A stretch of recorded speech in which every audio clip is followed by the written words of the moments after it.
ॐ शुक्लाम्बरधरं विष्णुं शशिवर्णं चतुर्भुजं प्रसन्नवदनं ध्यायेत् सर्वविघ्नोपशान्तये सरस्वती नमस्तुभ्यं वरदे कामरूपिणी विद्यारम्भं करिष्यामि सिद्धिर्भवतु मे सदा गुरुर्ब्रह्मा गुरुर्विष्णु गुरुर्देवो महेश्वरः गुरुः साक्षात् परब्रह्म तस्मै श्रीगुरवे नमः.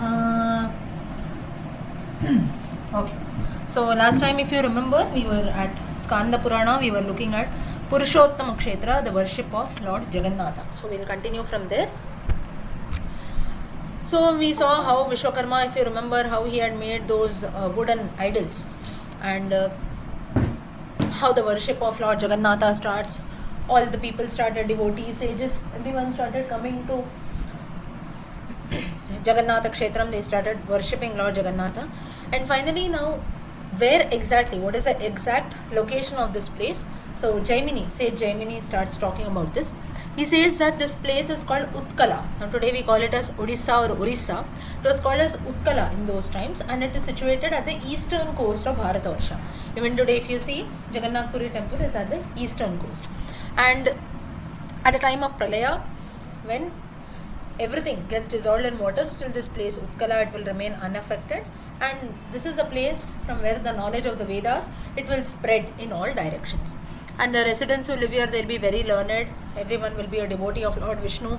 All the people who belong to different castes, Brahmin, Kshatriya, Vaishya, Shudra, everyone, they will follow their respective dharma. They will keep doing their respective professions, duties, and so on. And the place also will not be affected from any natural calamities. So like this, so this is the place significance of this Puri. Now Odisha is affected by natural calamities. Mainly they talk about Puri, Jagannath Puri. And further, a story of King Indradyumna is being told, who was responsible for the making of the idols. Now the story of Indradyumna, actually, if you remember, we had seen, I think so, in the Purva Purana, I'm not very sure. In some other Purana also we had seen the story of Indradyumna. We'll just look at it in short. So Indradyumna, this king, he lived in the Satya Yuga. He ruled over the province of Malwa. Malwa again in Orissa. He was also a great devotee of Lord Vishnu, and he went to a temple to worship. And he asked the priest that I have a wish. I want to see Lord Jagannatha, and can you help me? Now in those times, now today if you see, what happens is, if you want to go to any place or so, what we do is, say for example, I want to visit a particular place, immediately we Google, or maybe you ask 4 people, they will tell you. So getting information becomes very easy, right? And even though we go to a foreign place or maybe a place which we have not visited before, still gathering information about the place, or maybe talking to the local people. And nowadays we have technology, so it becomes still easy. So traveling becomes very easy in today's times, but in those times it was not so. Because firstly, today if someone says Jagannath Puri, everyone knows. People living in India and people even from outside, they will know about this place. It's a very important pilgrimage site and so on. Or even rivers like Ganga, Yamuna, whatever it is, the important places. But it need not be only pilgrimage sites, any significant places, everyone knows about it. But in those times, again, people did not know much about places. Maybe it had not got that much of importance then. So Indradyumna just knew that he wants to worship Lord Jagannatha, and that is the reason why he asks that temple's priest, where should I go and visit, because he did not know about this place where you have a temple for Jagannatha and so on. So then the royal priest also, he had no answer, so he kept quiet. And at that time he saw a group of pilgrims, travelers who were coming to the temple, and he thought that I'll ask these pilgrims. Now pilgrims, they usually go from one place to another, they go to different pilgrimage places, so they might know. So the priest, he calls one of those pilgrims and says that this is a question, this king, he wants to worship Lord Jagannatha, is there any temple, can you guide him, and so on. So all the pilgrims, they say that there is a place called Odra. Now Orissa, Odisha, Puri, Odra, like this, there are different places which have been mentioned. So there is a place called Odra where there is a very big temple, a grand temple of Lord Jagannatha. It is famously called as Purushottama Kshetra. It is situated at the foothills of the Neelachala mountains. So you can go there. There is also a holy river called Rohin, if you remember, holy pond, which is situated nearby. Then there is on the eastern bank you have a temple of Lord Vasudeva. It is made of diamond, it seems. And the diamond, if you go to Puri today, you have a temple for Lord Krishna there, Lord Vasudeva. And there the idol is made of diamond, and the name of the diamond is Indraneela diamond. So such clear references, apt information has been given. And to the west of this temple lies there is an ashrama called the Shabardeep Ashrama, and like this from this is all on the outskirts of the Jagannatha temple, and passing from all this you can finally go inside into the main temple. Now saying so, the pilgrim he went away. It seems that he disappeared. Now all the other pilgrims, the priest, Indradyumna, the king, everyone was surprised. He came and this person disappeared directly. And Indradyumna, he felt that surely no, Lord Jagannatha only had come in this pilgrim's disguise just to guide me where his temple is. And now finally my desire of visiting Purushottama Kshetra has been fulfilled. He tells his priest that to tell me the exact location, I will go to this place and so on. And this priest who was there, he sends his younger brother. Now this person is a king, Indradyumna, so obviously he is not going to go by himself to search the place, right? So he tells the priest that you only make some arrangements, you send someone or so, and you find out the exact location, and then you come and tell me so that I can make my journey, I can make a nice travel there. So this priest, he sends his younger brother. His younger brother's name is Vidyapati. So with a group of other people, he tells that as a group, all of you go and you find out this Purushottama Kshetra. And finally they reach a forest. It's called Ekamravana. That is the name of the forest. It is near the Neelachala mountains. And now they were all very excited that almost we are going to reach. But many times it happens that whenever we are at the last step to reach the final destination or to get the results, many obstacles come in between, right? So somewhat the same situation happened. They could not find the hermitage, that was the ashrama, that was the Shabardeep ashrama that I told you. So like that it took a lot of time for them. And at that time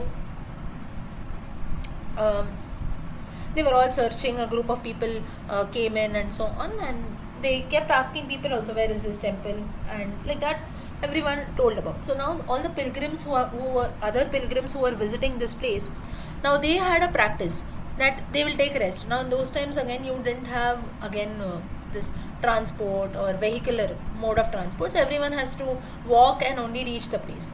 So then again it will take a lot of time. So this Vidyapati, the priest's younger brother, he says that I don't want to waste time, because now first I have to return back, then I will tell the king, then again he will start. So I don't want to waste time. I will immediately I will do it, even though the path is difficult and so on. Night time also I will not rest. I will try to find the way now only. So he sends, and finally he asks other people. There is a person called Vishwavasu who comes here. Vishwavasu is another devotee who was coming. Now to Jagannath Puri Kshetram or wherever you go to pilgrimage places, you will always have a group of people, right?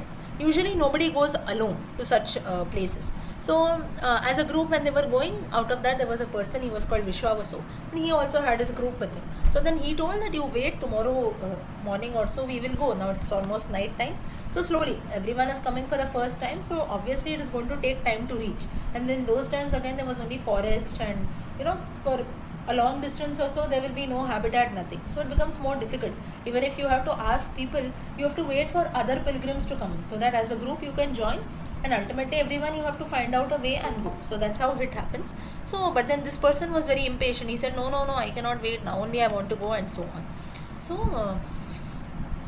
now this Vishwavasu, being a great devotee of Lord Vishnu, he could foresee the future. So later he could see what will happen in the future and so on. And he tells Vidyapati that I see that in future this king Indradyumna, he will come here and he will settle here only in Purushottama Kshetra. So this means that surely you can find about the whereabouts of this place, and then you can return back and tell. So you please be patient now. Tomorrow as a group, all of us, we will set and see. And then like that the time passed about. Finally Vishwavasu, he leads Vidyapati, he tells you come along with me, and Vidyapati also follows him. And then he tells him finally the pond comes, the Rohin Kunda, the holy pond that is there near the temple, it comes, and that's on the eastern part. He says you can take a bath here, all your sins will be washed away and so on. Then you have Lord Jagannatha's temple finally that is there. So he gets the temple, he takes a darshana and he returns back. Now Vidyapati, he becomes very happy because he had been waiting for a long time for this to happen. He took a bath, he went inside the temple, he worshipped Lord Jagannatha by chanting mantras and so on. And finally he returned back. And then Vishwavasu, while Vidyapati returned back, Vidyapati was very happy, the priest's younger brother. He thanks Vishwavasu, this person tells that you guided me and so on, I could reach.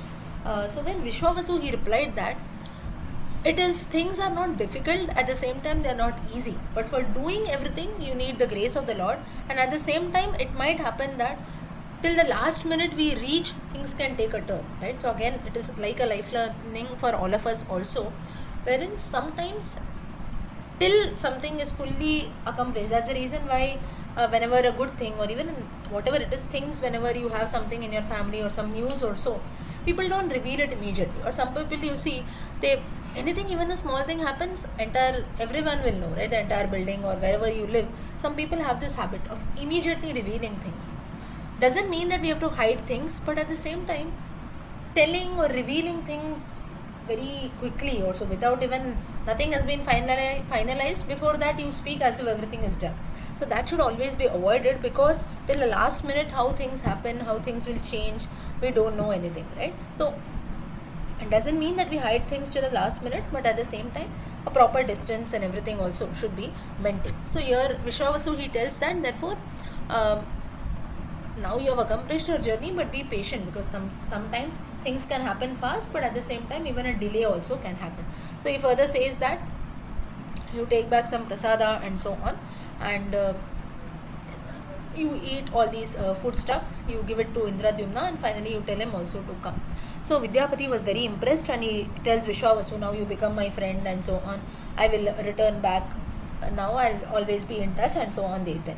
Now Vishwavasu, as I told you, he had an habit of seeing things in future.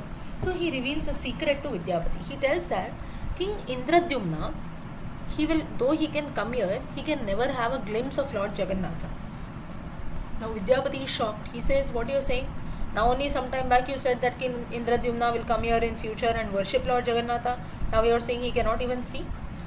So how can I go back and tell the king that if you cannot see, how will he make the pilgrimage and so on?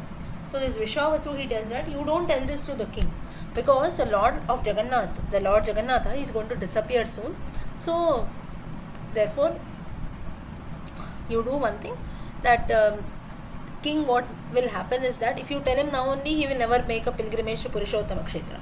So don't tell him anything now, let him come here, and finally when he comes to know that the Lord has disappeared, then he will have a divine glimpse of the Lord Neelamadhava, who will come in his dream, and then the king Indradyumna, he will make 4 idols of Jagannatha, Balabhadra, Subhadra and the Sudarshana Chakra. So that's how we'll have the present temple that is there in Odisha. That's how you have the construction of wooden idols of these 4 gods. So finally Vidyapati, he returns back and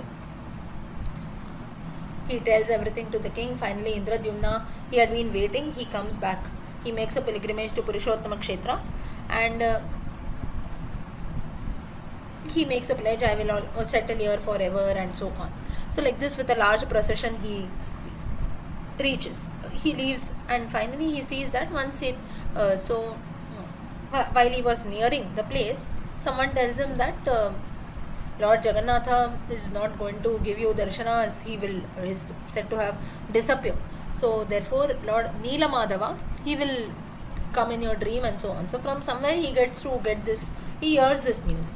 So he feels that it is just as if, like sometimes we also feel, right? If things don't happen, or maybe in the near future if something is going to happen, we make such statements, right?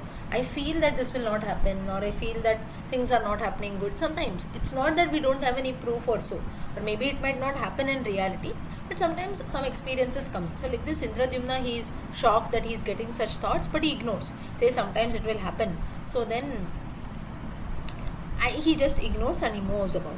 And finally Indradyumna, he reaches the place, and he does for about 100 years or so, he does different sacrifices, this and that, everything he does. And finally what happens is,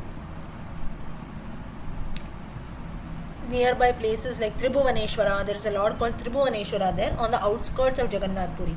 So like this, there are different temples or small temples. Now whenever you visit a pilgrimage spot, especially maybe on the banks of the Ganga, Yamuna and so on, if you see, also there you will have a lot of temples on the roads, right? Maybe the main temple, maybe you want to visit Kashi, but on the way to Kashi you have so many other places. other temples that are there. So like this Indradyumna, he visits other temples, he moves about. Finally, Neelabadava, he comes in his dream and the Lord disappears. He tells you prepare four wooden idols of the Lord, Jagannatha, Balabhadra, Subhadra, Sudarshan Chakra. You worship. That's the reason why even today, if you see, roughly after 18 years or so, again the wooden idols are prepared and so on. So this is how the story of Indradyumna preparing the idols comes. Okay. Now further we move about. Then the significance of Ratha Yatra comes. We had just the famous Ratha Yatra that takes place. Now in the Skanda Purana, still you have the story of Indradyumna that is mentioned in detail, but then I'm not delving too deep, otherwise it might be boring. We're talking about the same topic again and again, but still in more detail also, how he did, what he did, still in detail all this has been mentioned. So further we have the topic of Ratha Yatra. Now sage Jaimini, he talks to the other sages. Now Skanda Purana is being told by sage Jaimini. So he tells all the other assembled sages who are there, he says that when it will happen is in the month of Vaishakha, in the Shukla Paksha, when the Rohini Nakshatra falls, on that day there is something called Tej. Now what is Tej? Does anyone know what is Tej?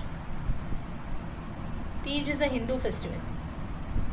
It is mainly it is celebrated in the Pashupatinath temple in Nepal. So mainly it is celebrated by women in Nepal and in Kashmir, that area. So the Tej festival, and it mainly marks the meeting wherein you can say after Sati's sacrifice, meeting of Parvati with Lord Shiva. Just as Srividyaji you said, right, the coming Amavasya that is there, Shiva's worship that you do, Shiva Parvati worship that you shared. So like that in North India, in Nepal, they celebrate this festival quite similar to that. Pashupatinath temple, in that this festival is celebrated, the reunion of Parvati with Lord Shiva. So this festival also, the Ratha Yatra, sometimes it falls even, usually it happens in the, you can say in the month of June it takes place, but a significance of Tej, this festival also has been given in the Skanda Purana. So the combination of Tej, it should fall in the month of Vaishakha. So the Tej is actually a nakshatra. The Rohini nakshatra should fall in the Shukla Paksha. It is considered to be very auspicious, and on this day what happens is the same king Indradyumna, he constructs 3 chariots and processions and everything, beautiful flowers, banners. Now also if you see the Ratha Yatra, how it takes place, and then in the month of when it actually, now all this he should start in the Vaishakha, in the Shukla Paksha of Vaishakha, Rohini Nakshatra, he should start the preparations. And on the second day, that is on the Dvitiya of Ashada, Shukla Paksha Ashada Dvitiya, on that day all the 3 deities, they will be worshipped, they will set on their chariots, and then you have for so many days or so the chariot moves about. Then Krishna, he goes to meet his aunt Gundicha, that is called Gundicha Nagar, wherein the procession, it stays there for 7 days on the banks of the river Bindu Tirtha. Then on the 8th day, all the chariots, they start their return journey. So like this, the famous Ratha Yatra, it lasts for 9 days. So all this reference, till date the same procession, the same tradition is being followed, that we can see. That reference you get in the Skanda Purana. Now, next topic, with this the story of Odisha ends. And next now, Kartikeya, he questions Lord Shiva, saying that you tell me about some places of pilgrimage. So now this actually is a conversation between sages Suta and Shaunaka, and they talk about how Kartikeya had once questioned Shiva and so on. So once Kartikeya asked a question to Shiva, he says that you tell me the importance of pilgrimages, why people go about so many pilgrimages, what is the reason for that, that, like this different, he starts questioning. So at that time, Shiva tells that in the Kali Yuga, the only way of attaining moksha is by going to pilgrimage to different places, going on pilgrimage to holy places, chanting the names of the Lord, listening to the stories, singing His glory. So this is only way. So few holy places, rivers also you can go about, and wherein you get salvation, moksha, your wishes will be fulfilled. Now some names of the rivers that Lord Shiva takes is Ganga, Godavari, Narmada, Tapti, Yamuna, Kshipra, Gautami, Kaushiki, Kaveri, Tamraparani, Chandrabhaga, Sindhu, Gandaki, Saraswati, and so on. Saraswati river is not there in its physical form today. You can see it in the Triveni Sangama. Now out of the list of these rivers, we are familiar with Ganga, Godavari, Narmada, Yamuna, Kaveri, Tamraparani to some extent. I think 2-3 years back you had the Tamraparani Tirtha, wherein they had a puja and so on. Chandrabhaga, Lord Vithala. So at least, if not nothing, at least Ganga or Yamuna, all of us we go, and rather we must go. You also have the Narmada Parikrama that takes place. So there are so many holy rivers, we should at least visit one river, take a dip and so on. And most of our, if you see the pilgrimage sites, they are on the banks of the rivers. So, and now those who are seeing the recent calamity that is in North India, you see how the rivers Ganga and Yamuna are flowing, right? So scary. You look at that also, how nature reacts, we can see. So again, we have to be very, very careful. Though it is mentioned that you have to visit these places, today actually we have troubled and caused so much of harm there. That's the reason why you go to north side or wherever you go, we are actually bursting open mountains, you are making roads to make our lives easy. But then if you trouble, rather than you cause harm to nature, then nature also reacts back. So this is a very, you can say this is a proof of how nature reacts back. So, but here nowhere in all, why I am mentioning this is nowhere in the Puranas it is mentioned that what exactly you should do at these places. It just says that you visit these places and come. Maybe you take a dip and come out. And then we throw things there, or maybe in the name of worship. In Kashi also, some people, or there are some references that say that it is heard even dead bodies are thrown into the river. When you consider, just under the name of moksha, you take a bath in the Ganga. So to get moksha, if you see that dead bodies are just being thrown, that should not be done, right? Dead bodies are, or if you even visit the Vishwanath Ghat, you can see that how dead bodies are kept and they are burnt very close to the river, and then the ashes are just thrown away and so on. So of course, in some karmas we have to put it, the ashes after the asti has to be put in water bodies. You can put it in the sea also, not in the, rather it should be put in the sea, not into rivers and so on. So Ganga and Yamuna, though it is considered auspicious, it is for living mortals, not for people who are dead. Once you die, you put the dead body inside, you are polluting the river. Instead of that, while we are alive, you can go and take a dip, right? That you take a dip and you come out. In fact, people, they will take a bath as if all through their lives they don't take a bath, and when you go to the river, life throughout the year how we take a bath, that way they will take a bath. And you would have seen, right, using soap, this, that and everything. So such things, of course, nowadays they have a ban and so on. The point is, in none of our Puranas and scriptures is mentioned what exactly you have to do. Throw flowers into it, and all such things should never be done. It is ultimately a water body. If you are worshipping it, we have so much of respect and you consider it as a religious symbol and so on, we should not pollute it at all. So like this, there are important rivers that are there. Now, holy places also Shiva names: Ayodhya, Dwaraka, Kashi, Mathura, Avanti, Kurukshetra, Ramatirtha, Kanchi, Purushottama Kshetra, Pushkara Kshetra, Varaha Kshetra, Badrika Ashrama. And he says that these places, if you visit, person will be free from all the sorrows of this world, not only your personal sorrows, all the sorrows that are existing in the world, you will be free from that. And Lord Shiva, he says that now each place also he specifies. He tells Kartikeya, one who goes on a pilgrimage to Ayodhya, Ramakshetram, he will be free from all his sins. And he tells the Lord himself dwelled at Dwaraka and does not leave the place Dwaraka even for a moment. So though today we feel that Krishna Avatara is done, still there is a belief that the Lord is still existing in Dwaraka. And a devotee who takes a dip in the river Gomti, and then you pray to Lord Krishna, you will be free from all kinds of sins and so on. Gomti is a river, it is not Gomati. Gomti river. Further, it originates in UP. Further, you have Varanasi, Kashi Varanasi, there the river is the Panchaganga river. And this place, if you visit, it seems that one will be free from the cycle of birth and death. Kashi Kshetram, we pray to Lord Vishwanatha, bondage in this world, so much of attachment. Attachment from with our people is fine, but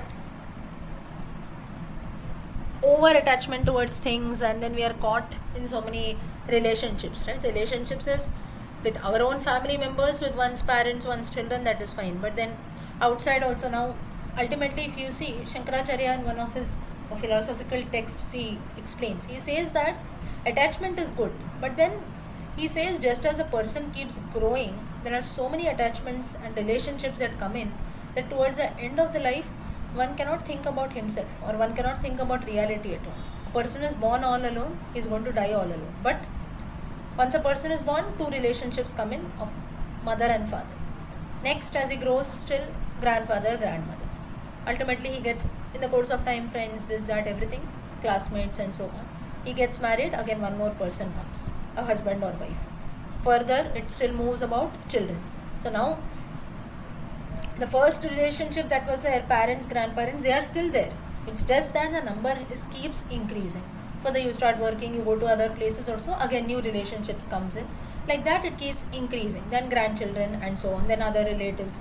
So Shankaracharya, what he tells is, now this is a part and parcel of everyone's life. All of us, we have these relationships. But then, if you are caught in this cycle that is there, now I have to take care of myself. Now I have to take care of my children. Now next grandchildren. By the time you take care of your grandchildren, you are dying, right? You are old.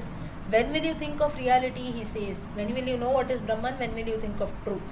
And don't think that it's getting too philosophical, or what is Shankaracharya talking, or what should I do then? Should I give up everything? Some people will argue.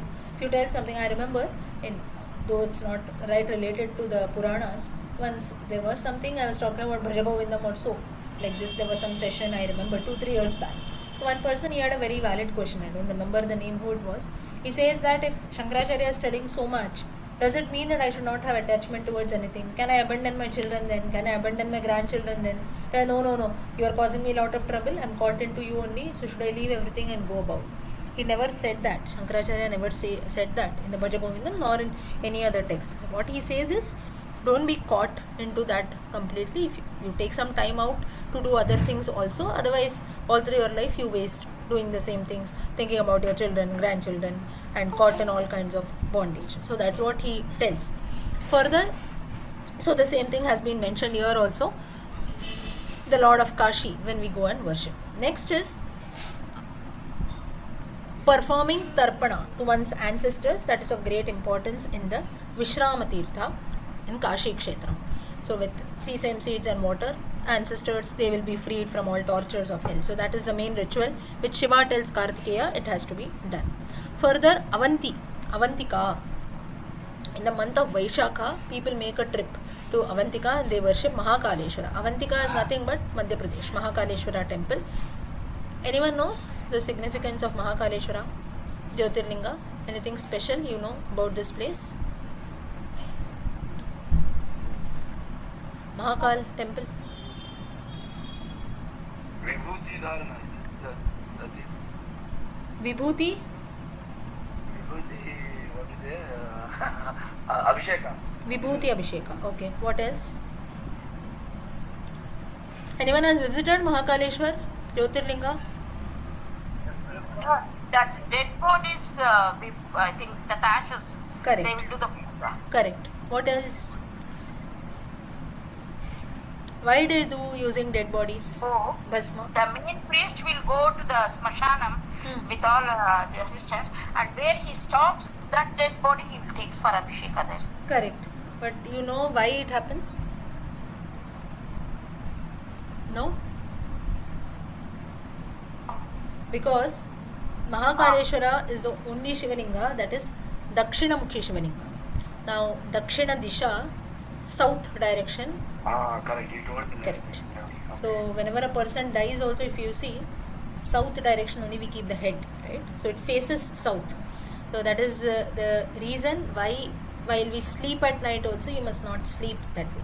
Because that's the significance. Now, it is not a very religious something, now north direction, east direction. Who will look at the direction and sleep? Some people will argue again there. That is a very logical thing. Mahakaleshwara, if you see, the equator passes through the central part of India. Ujjain is the place.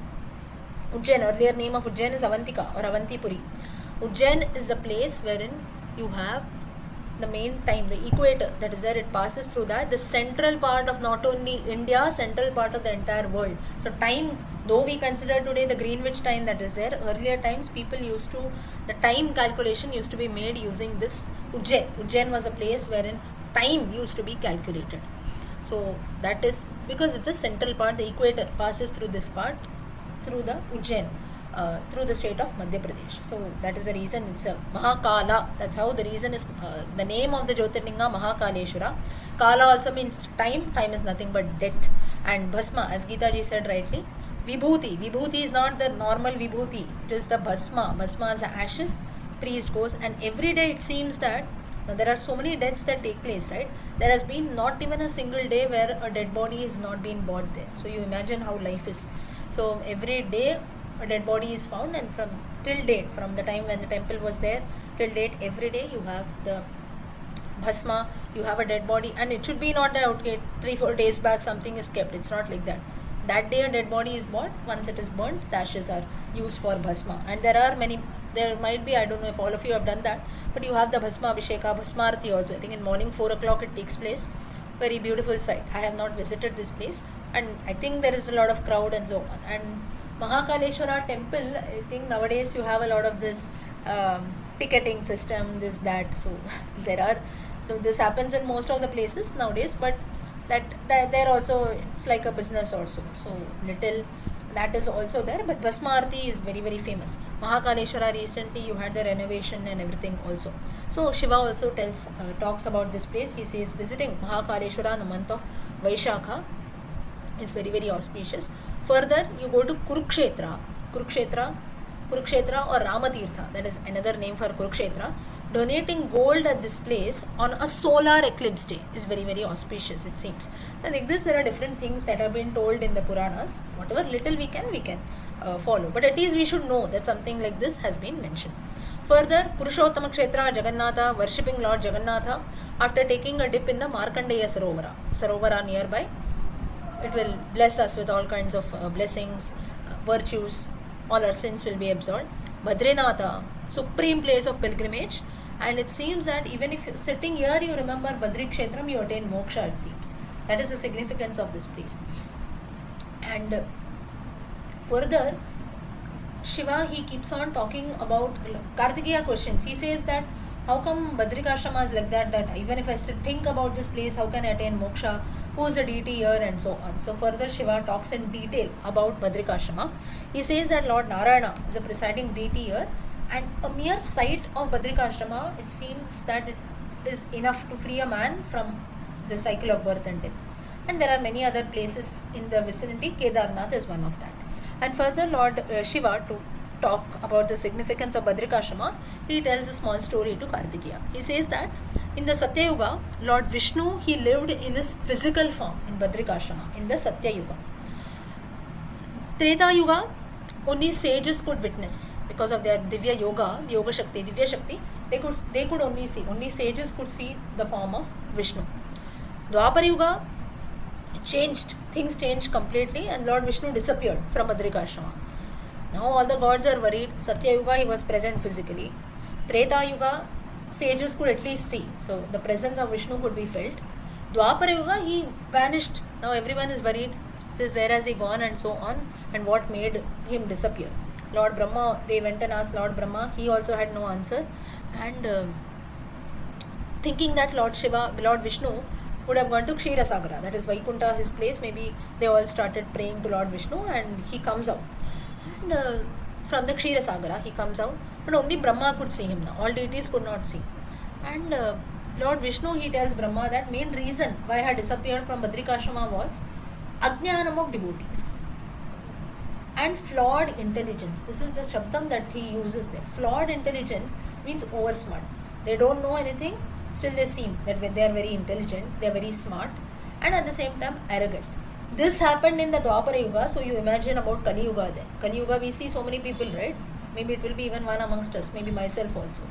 Maybe you don't know anything, but still we show off. We come across so many people like this. Even it might be even our own self. Let's not look at only others. And at the same time, Ajnana. I don't know anything, still I will talk as if I know everything. So Lord Vishnu says that's the reason I disappeared. I did not like this at all. Now you imagine the plight today when people go to Badrikashrama, Kedarnath and so on. You have so many videos that come in, right? Animals are tortured, or recent news of Kedarnath, if you see, people go for the sake of making these videos and social media. Such things happen just for the sake of show off. Now I went to Kedarnath and something, you have couples dancing there, this, that, so many things coming. Did anyone see such videos also? Did you come across such news? No. Yes, Lakshmi You ji. saw One it, right? couple were like beaten on Correct, the correct. plane So such by things do Muslims. happen.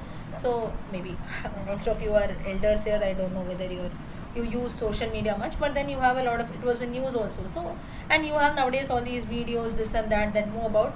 For I go to Kedarnath, and as if people, even youngsters also, so many youngsters, they go and they feel that it is not bad that youngsters are going. In fact, youngsters are going, that should be appreciated. But for what purpose you go? Maybe you click a photograph for yourself as your memory, that is fine. But then you go there and then just for the sake of making videos and all, we do such things is very disturbing, right?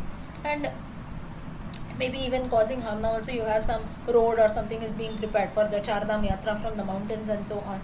And that is the reason why recently, if anyone has gone for the last 6 months or 1 year, if you go to places in Uttarakhand like Rishikesh, Haridwar and so on, from where the yatra starts in, you see they're all earlier times, a few years back when I had visited, you cannot see anyone there, not vehicles much inside the mountain roads that are there towards Kedarnath, Badrinath and so on.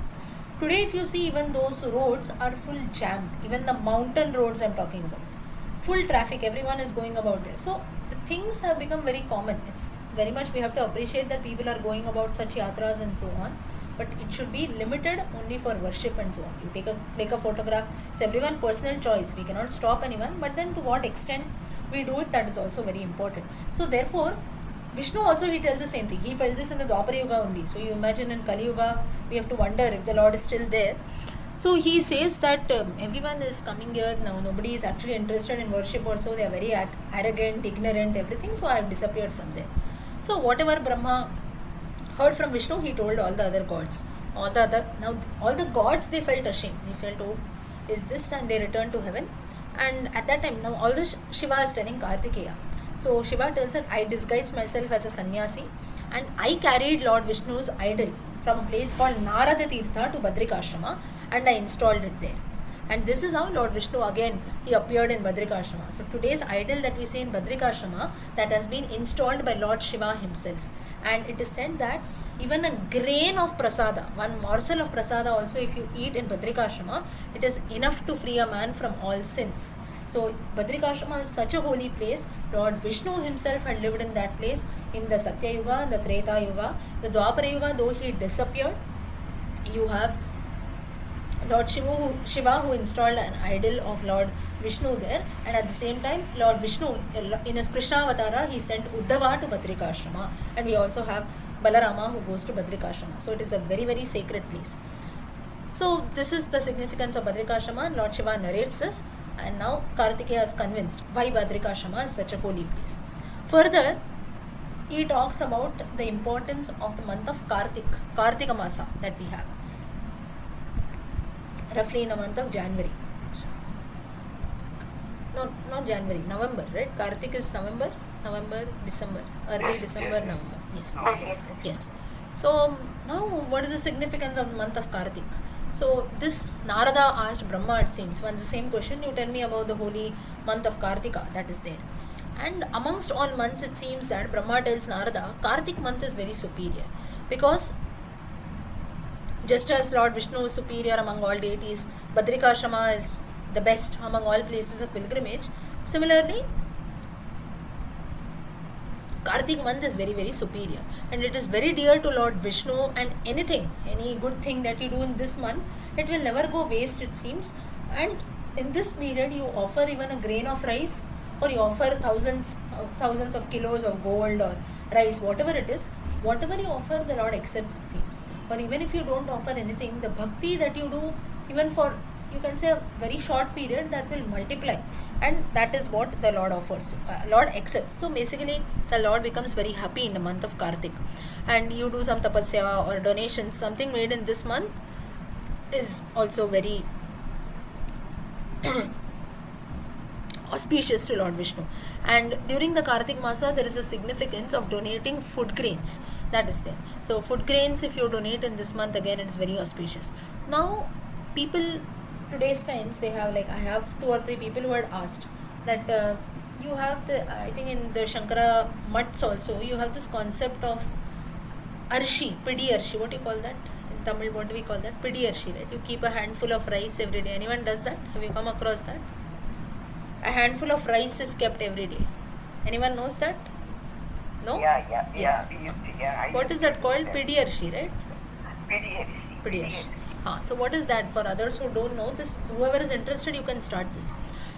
This, the Kanchi Paramacharya, he had advised, and also all other matha, all our acharyas, they tell. What is that? Now every day all of us we buy rice, right? When you cook, we take some rice, maybe. Now usually rice, when you cook, you keep it in glass, right? Half glass, 1 glass, 2 glass, whatever it is.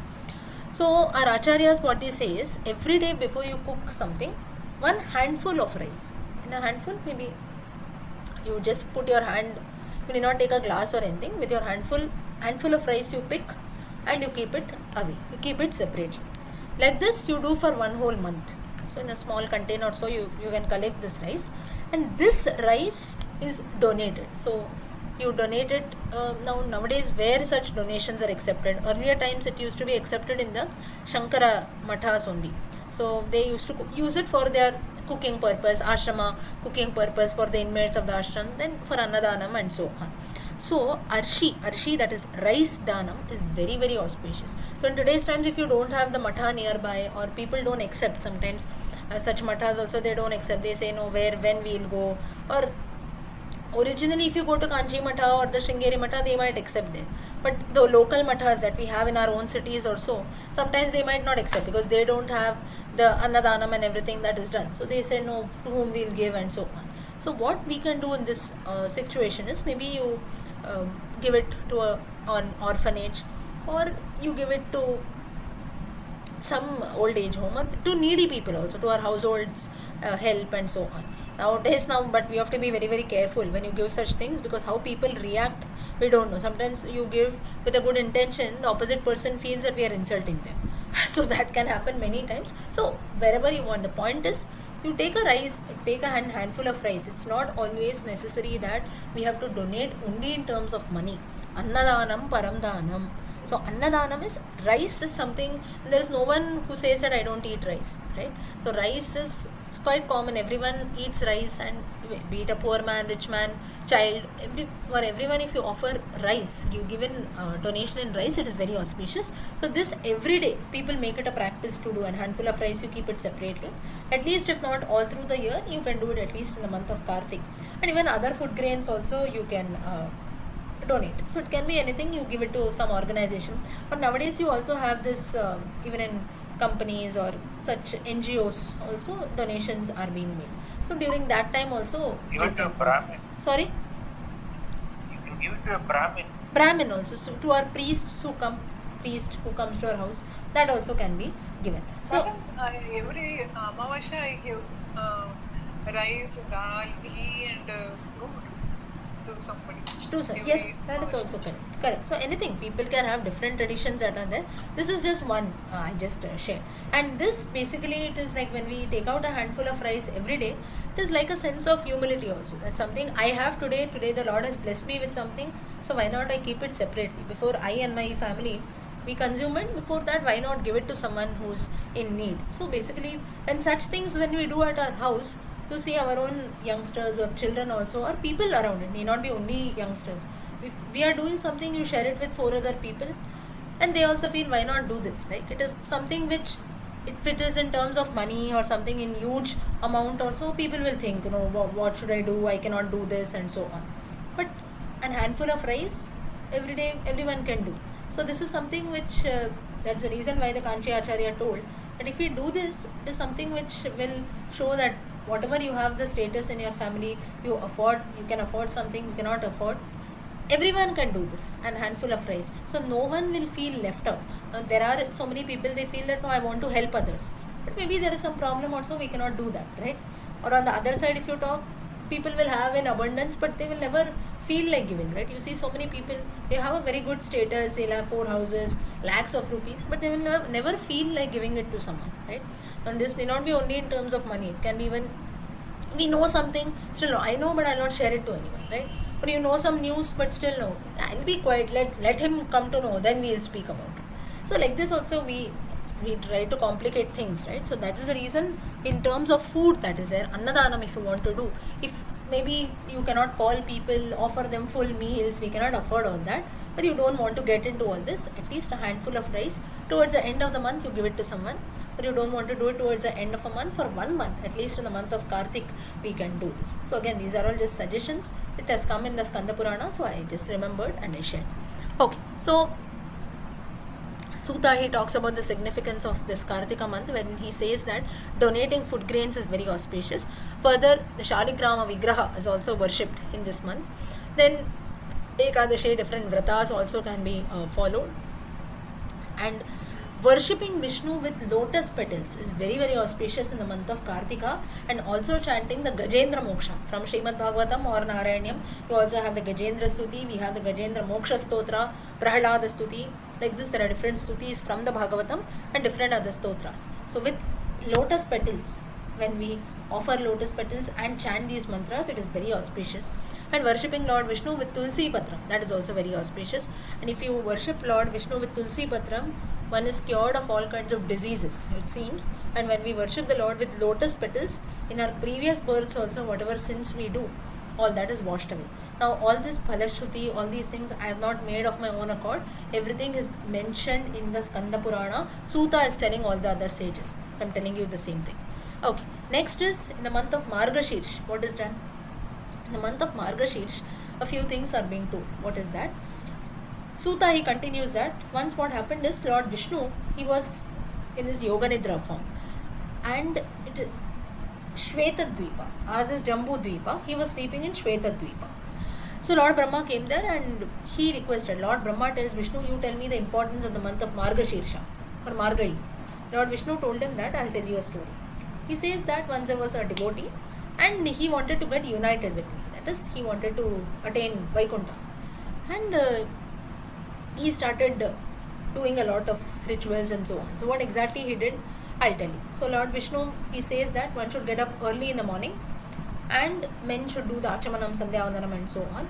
And then they should remember me by chanting any one of my Nama 1,000 times. This can be done, or Vishnu says that you chant my Sahasranama, Vishnu Sahasranama.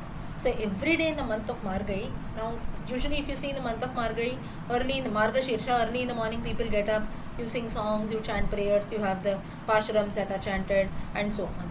Like this in the month of Margari, he says that getting up early in the morning, chanting my 1,000 names, that is a Vishnu Sahasranama, is very very auspicious. Next, and this should be done after doing the Achamana. Then few Tulsi Patram after taking a bath and everything. Now this is done after taking a bath. Then after plucking a few Tulsi leaves, and you chant either the Gayatri mantra or other mantras like Om Namo Narayanaya, Om Namo Bhagavate Vasudevaya. You chant this, then you chant a prayer in praise of Ganga. The Ganga mantram that is there. If you don't know that, the Ganga Stotram, Devi Sureshwari Bhagavati Gange Tribhuvanatarini and so on, composed by Adi Shankaracharya. That, so all this Vishnu is telling Brahma. So how once his devotee had worshipped him. And he tells you have to remember, because why you have to remember Ganga is Ganga has come from Vishnu's feet. That's the reason she is called Vaishnavi. And like this, these are different things that my devotee had once done, so all other devotees also can do this. This is what Vishnu tells Brahma. So mainly chanting the Vishnu Sahasranama in the Margari month is very very auspicious.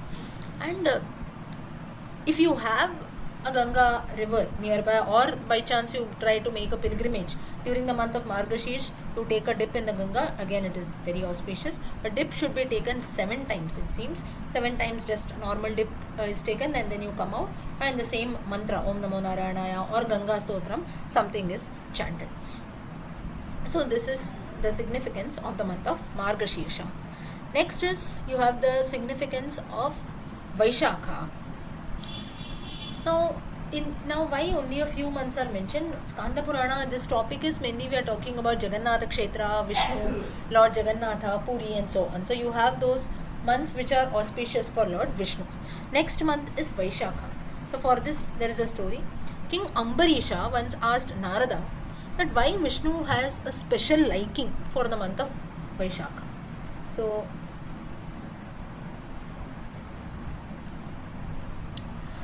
what is the significance? So Narada's answer was, Vaishakha has been given a special privilege, and Lord Brahma only has told this, that Vaishakha will be very auspicious for Lord Vishnu. Now, one second. No other month is as auspicious as Vaishakha to Lord Vishnu. So this is what he, Chaitra Vaishakha, that is a month of May, you can consider roughly, May to June. So why so, he asks, and for that Ambarisha is asking this to Narada. So Narada tells that this Brahma only has told, so therefore it will be very auspicious, because Brahma is the lord of the world, he is a creator, and he says that as Vaishakha there is no other month which Vishnu likes. And in the month of Vaishakha, if you see, the sun is very hot, right? It's usually, you have the Agni Nakshatram that comes in, and sun is at its top. So usually people bathe before sunrise. Always it should be a habit that we must bathe before sunrise, but then especially during the month of Vaishakha, it happens that people in earlier times, why people used to bathe before sunrise is more than a religious aspect. This is a very valid answer, because when the sun rises, it becomes very hot. So that's the reason people used to take a bath before sunrise, especially in the month of Vaishakha. It is done because the sun is very powerful in the month of May. And then all the deities, they believe to take a bath in holy rivers, ponds, lakes also. So again, it is because it is very hot, so people usually visit such places where you have rivers and water bodies. You take a dip there, and again, its religious significance is also there. Then a lot of charitable deeds are done. Now, what the greatest form of charity that you do in the month of Vaishakha is offering water to people. So offering water for people, birds, and so on. So nowadays you see, some people, they keep those small vessels or so, bowls of water for birds, animals. This has been mentioned in the Skanda Purana. Then people used to keep, even roadside if you go, sometimes they keep those big mud pots, right, for people to consume water.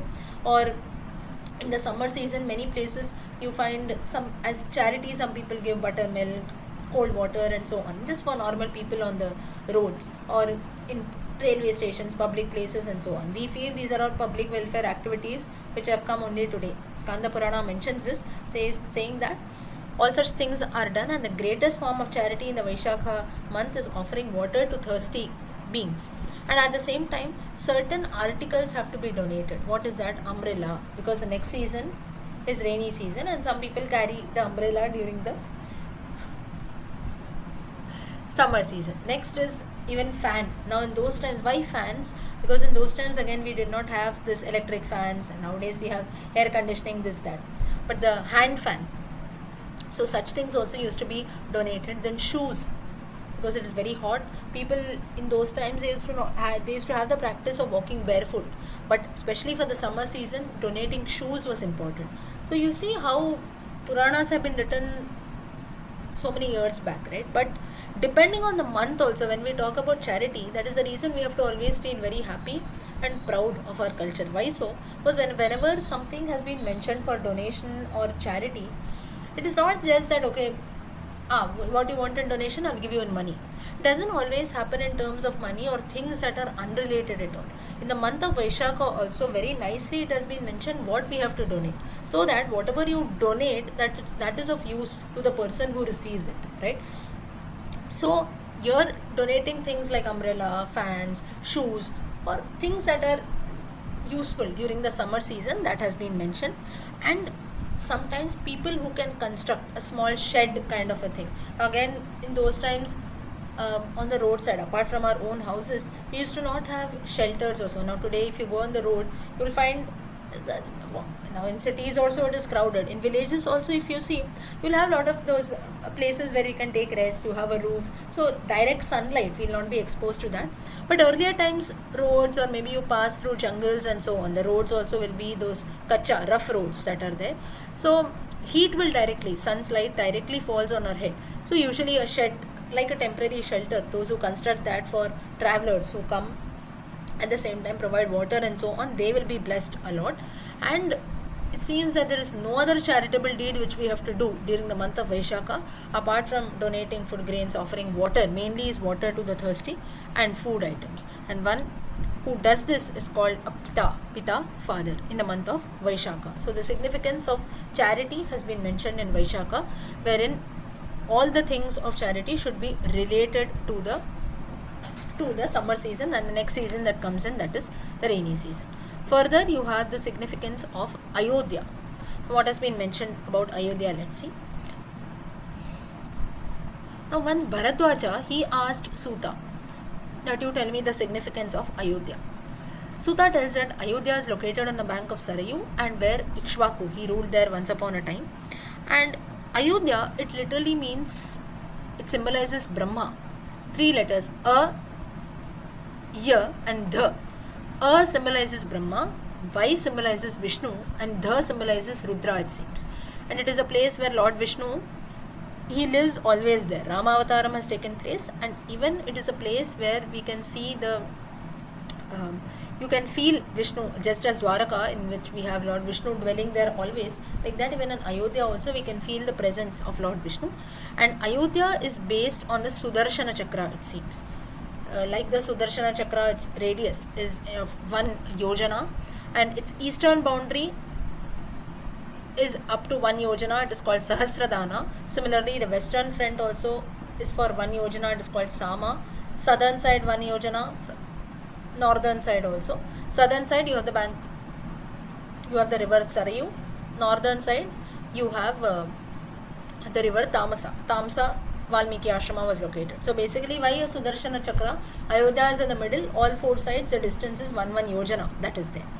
And in ancient times, there was also a lot of Brahmins who came here. Vishnu Sharma, he was one who performed great penance at Ayodhya, and Lord Vishnu had come there himself.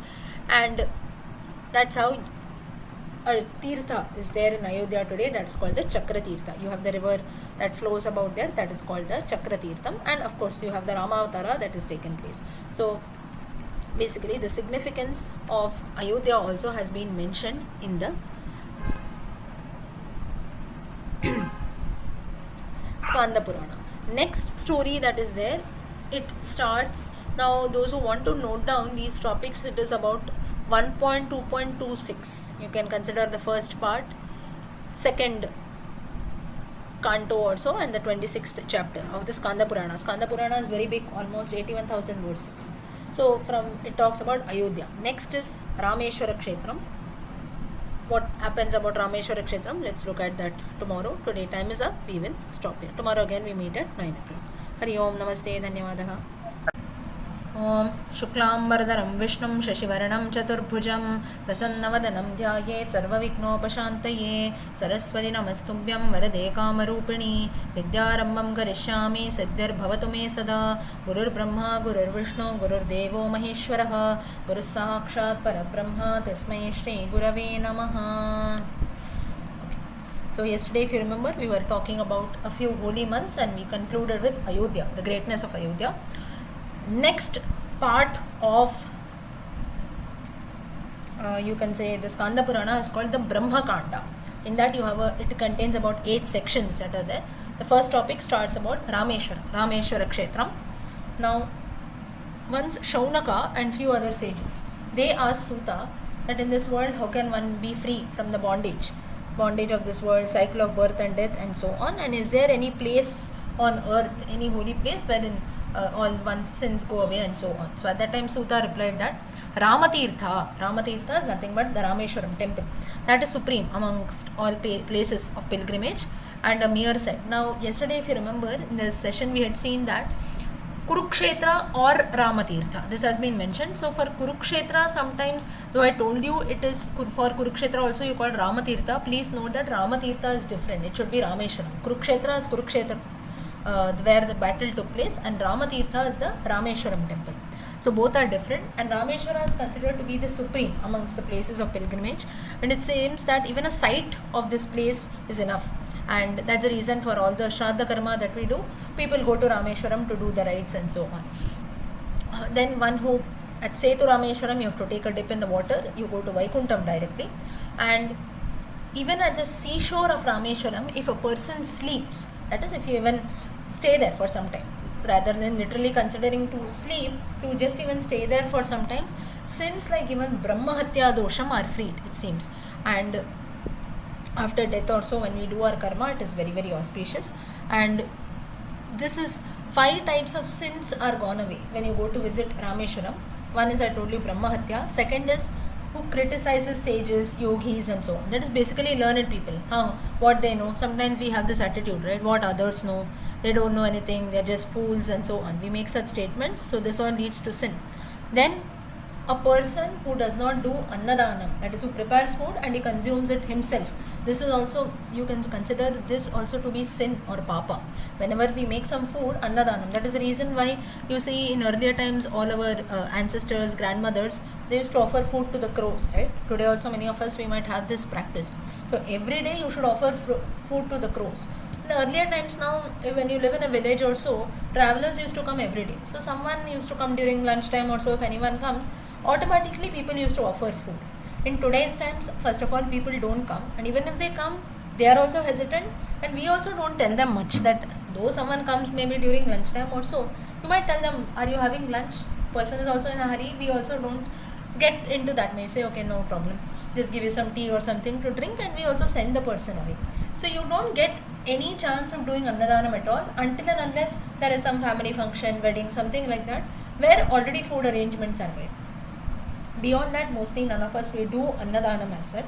So every day what you can do is a very simple ways. You offer food to the crows, and maybe some people even keep it for the pets, birds, we keep water. So such things should be done. So when you don't get an opportunity to give it to people as such, at least to animals and birds, we should do that.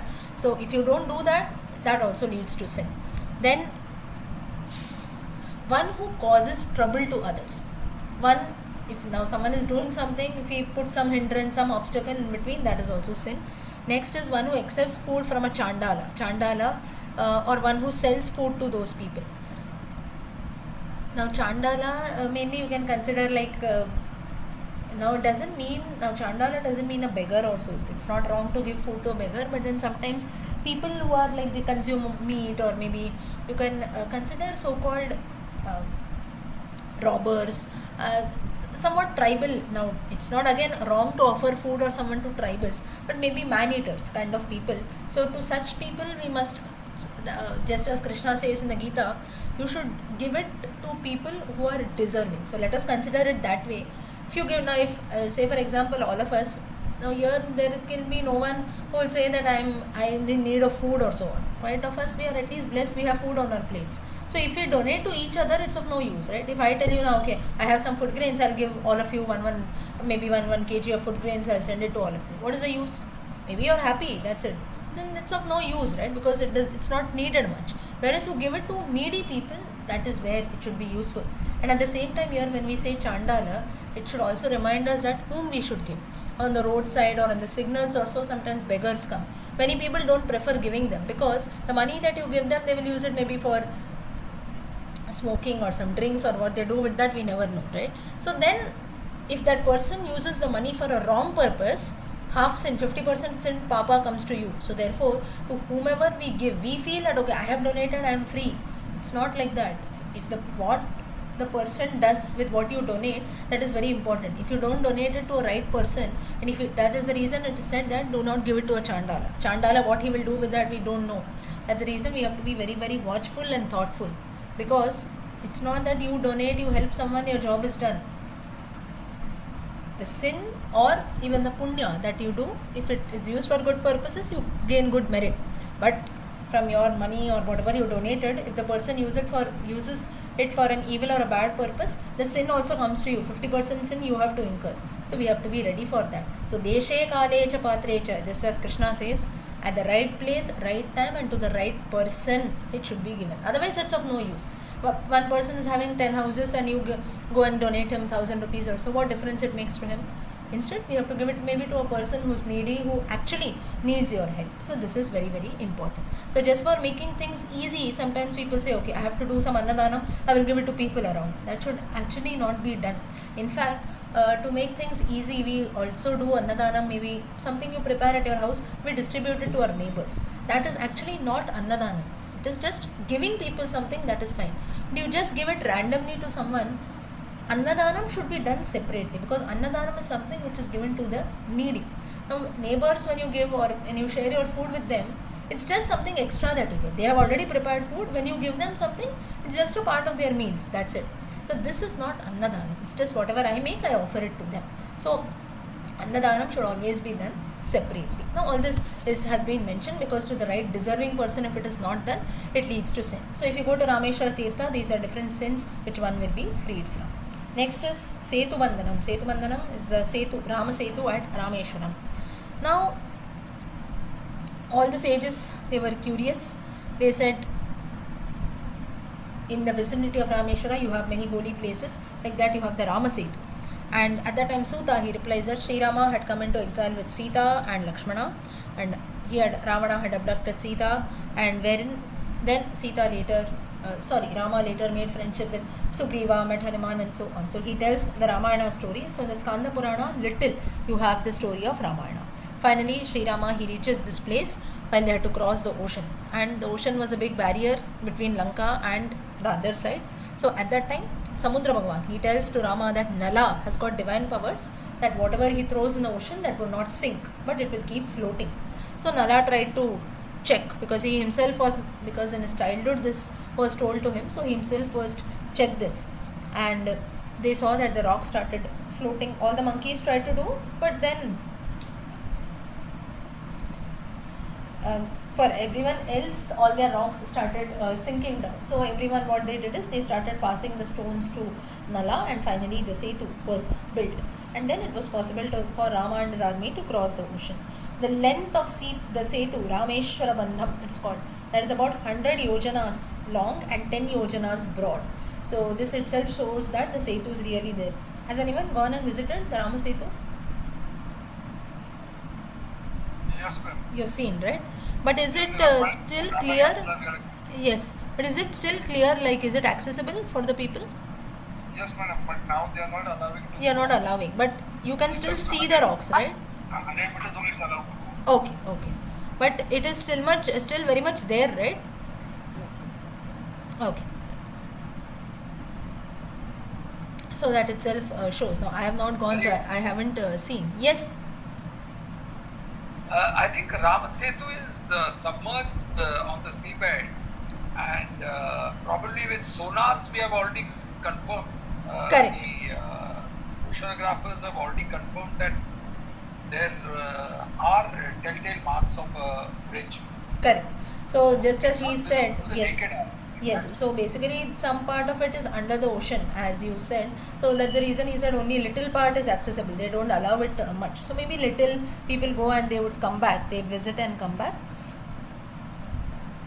And maybe the later part is still underwater and so on. But the point is the Setu still exists. And there are many other places also that are situated around Chakra Tirtha, Sita Sarovara, Mangala Tirtha, Lakshmi Tirtha, Jaya Tirtha, Ganga Tirtha, so Dhanushkoti Tirtha and so on. Then this is where you have the Rameshwara Linga, the establishment of that. Rama had installed Rameshwara Lingas. After killing Ravana and after he made Vibhishana the king of Lanka, while returning back to while returning back to Ayodhya, Rama stops at the Gandhamadana mountain, and he always had this thought in his mind that I have killed a Brahmin. Ravana was a Brahmin. So that kept on torturing him, and he said that this is sin. Though Ravana was a sinner, but I have also committed a sin by killing a Brahmin. So I have to do something to be free from this sin. So he installs the idol of Rameshwara Linga there at Rameshwara Setu. And it is said that this Linga, those who have visited the Rameshwaram temple, you will know that this Linga is so auspicious that all the holy places, sages, ancestors, everyone is said to be existing there within the temple premises of Rameshwara Linga. Another name is Maheshwara Linga. And being installed by Rama himself, it has got special significance. The Lord himself has installed this, and again it's a very, very holy place of pilgrimage. So this again is mentioned in the Skanda Purana. Next is you have the Dharmaranya Kshetra. Dharmaranya, this is related to Yudhishthira. Dharmaranya Kshetra, Vyasa once goes to meet Yudhishthira, and Yudhishthira at that time tells, you tell me the significance of Dharmaranya Kshetra. What is Dharmaranya Kshetra? So Vyasa replied, once Yudhishthira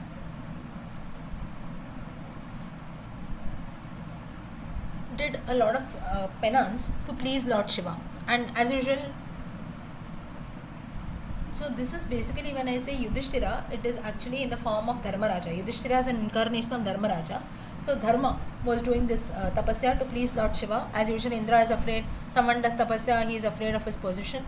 So all of them went to seek the help of Lord Brahma. Then later they went to Kailasa to seek Shiva's help.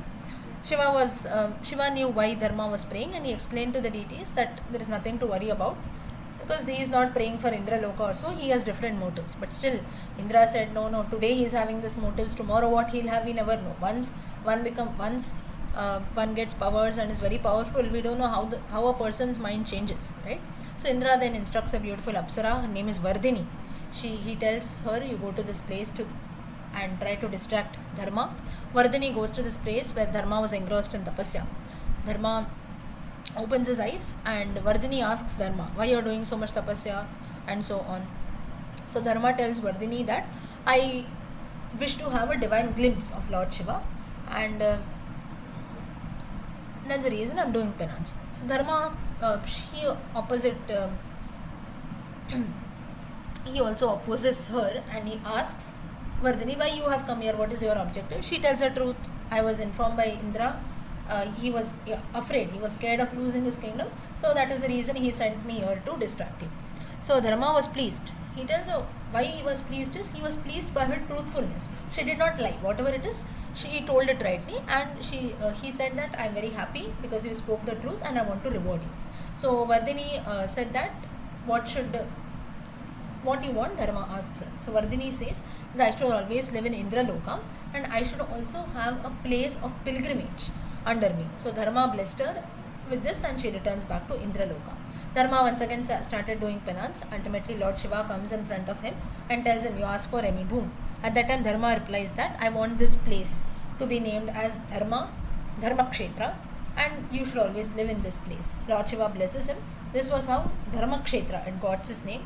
Lord Shiva, he appears in the form of Dharmeshwara Linga, and after his penance is over, there is also a reservoir and everything that is created. Dharmeshwara Linga. Does anyone know where this Linga exists? Any idea? Dharmeshwara? Dharma Kshetram?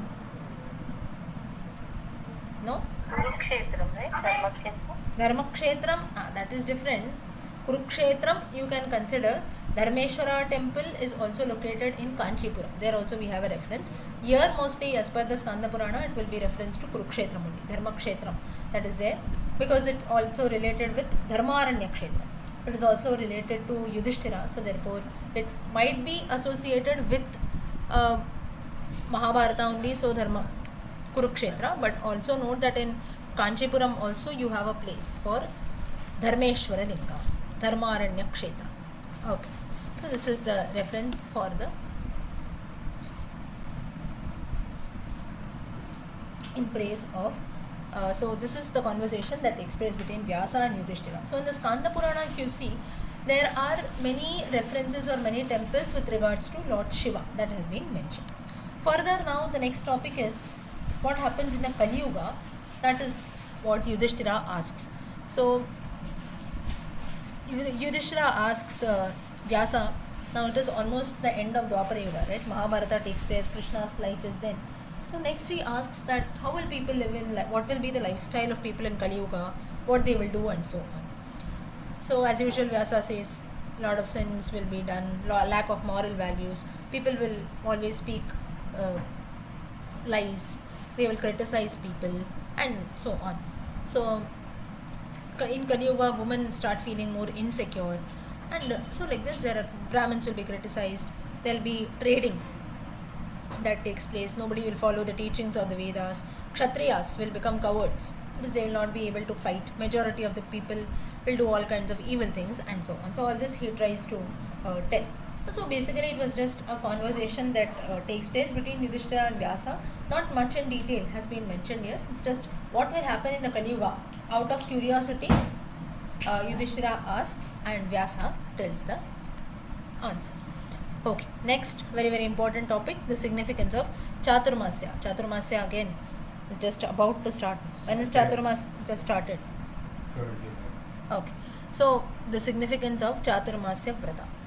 Once on being asked by Narada, Lord Brahma says that Chaturmasyam is a period of 4 months. Chaturmasya, from when did it start this year? Anyone knows? It started on Ashada Krishna Paksha Ashadi. Panchami. Correct. So No, roughly, no, Ashada Krishna Paksha Panchami. correct. So about a few days back, you can consider the month of Ashada. So now you have Shravan starts from tomorrow, right? Adhik Shravan is from tomorrow.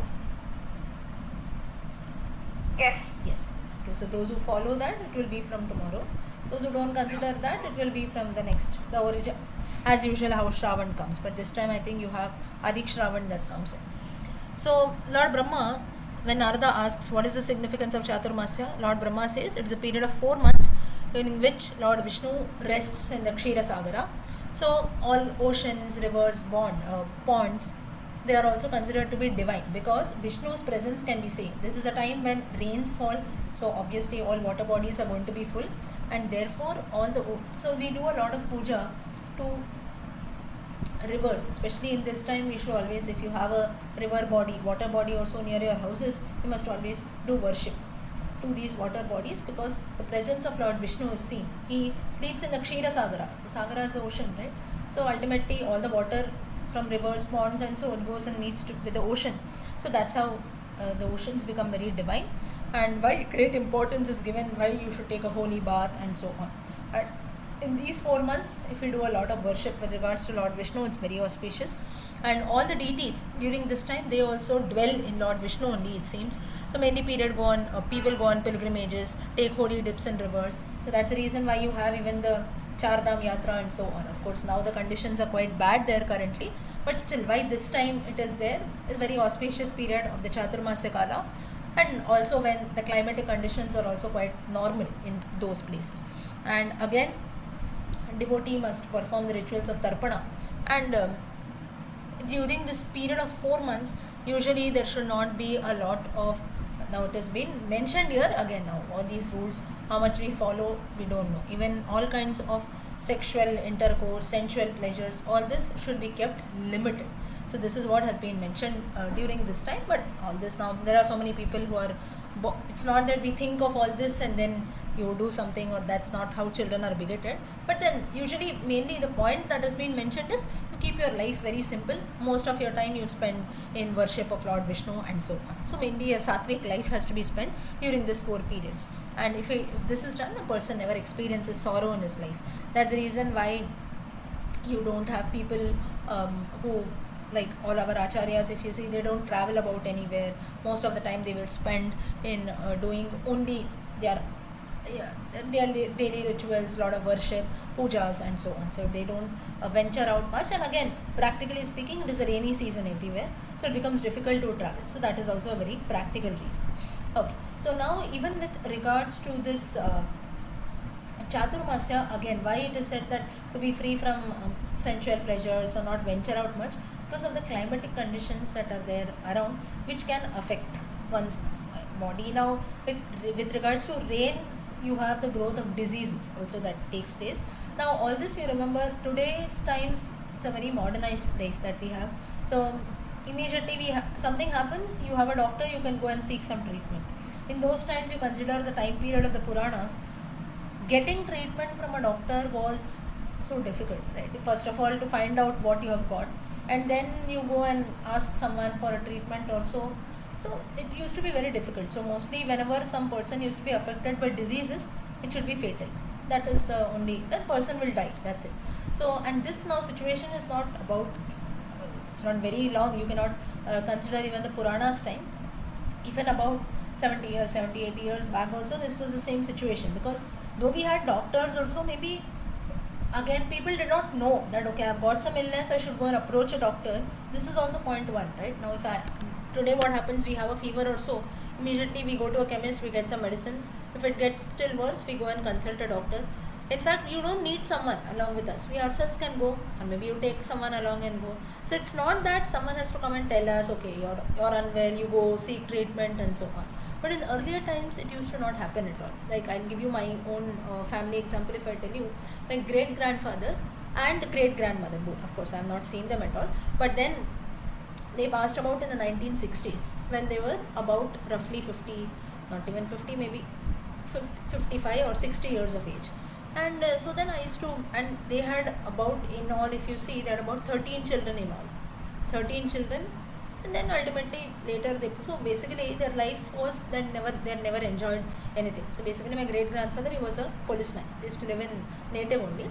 So I used to always ask my grandfather, what is this? All their time they were just like, they had so many children and so on, but they never enjoyed anything in life, and later the person died. So I said, what happened to him? So he said, no, nothing happened, he just had fever one fine day. So I said, what is fever? You will have some fever also. Due to fever nobody dies, right? So then my grandfather used to say that fever today you feel it is so common, but then in those times fever was something which he had so many children also, but we also did not know in those times that okay, it is fever or something, you should go and ask for a treatment and so on. They used to live in natives, so again finding a doctor first of all, coming out. So the point that I want to share, why I am sharing this is, today we feel things are very very easy. Now today when I think of this, I feel what is so great in this? Someone got a fever also, go and ask the doctor, take the treatment, it's done. Then later what takes place we can see, right? But then just a fever came, we didn't know that there is no treatment and so on. If we think very deeply, and then I got an answer saying that it was very easy for me to question what he got, just fever, right? And then he was not even 60, he passed on. No, none of you, there were so many children and so on, none of you went and did anything. So of course I did not poke him then, but then the answer that he gave me was, he felt that, he said that times have changed. Today when something happens, immediately you know, okay, you've got a fever, you know you have to go and ask someone, or you have some treatment for that. But in those times he said that first of all, he has got a fever, nobody knew that. More than that, we also never knew that we have to go and find a doctor, because this concept was not there much. They were also very far off, you didn't have anything nearby. So, and we never felt that it would turn out to be serious and a person would die ultimately. So that's when you realize that as times change, just as the Skanda Purana also mentions. So this period, if you see, now again the topic is during this rainy season, Chaturmasya, you have a lot of growth of diseases. When we say now all this malaria, dengue and so on, it might be just fever, but you must always consider why people made some rules then, or why. Even a very recent example of my own grandfather I gave you. So when he said that, and at that time I realized that just because today things are very much easy and at our hands, we should never feel that, maybe all of you also, there are a few old people here, things that are easily what are available today, in your young days maybe it was not that easy, right? So you have to put in a lot of efforts and so on. Maybe now one more example if I give you, even communication. Today we have immediately want to speak to someone, you can make a call or so on. In those times again that was not easy. So again, as times change, things also change. So they say in the Skanda Purana, that is the reason during the Chaturmasya Kala most of the things were said to be avoided. People used to stay indoors, worship Lord Vishnu and so on. So majorly they used to spend their time doing this, because practically also because of the climatic conditions and growth of diseases and all, people used to not venture out. So this is about Chaturmasya. Further, during this period, plums are offered to Lord Vishnu. Plums, black color plums are offered to Lord Vishnu, and a few other rituals with regards to the Shodashopachara, they are all performed. All this Lord Brahma is telling Narada. And during the Chaturmasya, whatever tapas or anything that you do worship, it multiplies, it gets multiplied. So it is like tapa, if you call, during the Chaturmasya it becomes Mahat Tapa. Like this, whatever austerities, tapasya we do, all that attains a lot of importance. And Shodashopachara, what exactly are the rituals of Shodashopachara? You have a Mahasukta as a part of the Yajurveda that contains 16 richas, 16 shlokas of what are the Shodashopachara, which are chanted while worshipping Lord Vishnu. Sahasra Shirsha, Purushaha, Purusha Suktam is one, and there are many more that are there. So all these rituals are chanted. Shaligrama is worship. Then when you chant the Purusha Sukta, you will note that right from the head, Sahasra Shirsha, Purushaha, Sahasrakshas, Sahasrapad, and so on, from the head till the toe, different mantras are chanted. And depending on the mantra, for the feet, when the line comes, Lord Vishnu's, if you have a Vigraha, Lord Vishnu's feet will be washed.